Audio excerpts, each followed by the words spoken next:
Anti-Meti Türil top 10 raievõistlejate selle hooaja teine võistlus. Stardis oli 38 võistlejat, nende seas 4 naist. Külalised Lätist, Leedust, Soomest pakkusid kõva konkurentsi Eesti meestele ja Eesti mehed selgitasid täna välja siis koondise, kes sõidab järgmisel nädalal Saksamaale, et võistelda seal siis juba Saksamaa meistrivõistlustel.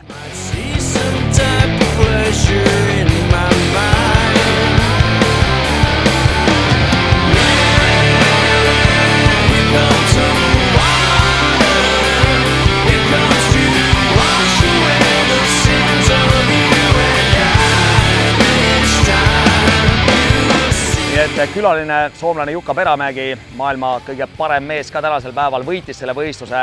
Helvis Koort parim eestlane oli teine ja naiste parim oli Karina Riive, mis teeb rõõmu. Naised on selle ava alustanud ja 4 naist oli täna stardis, 3 eestlannad, 1 lätlanna, nii et paneme niimoodi edasi.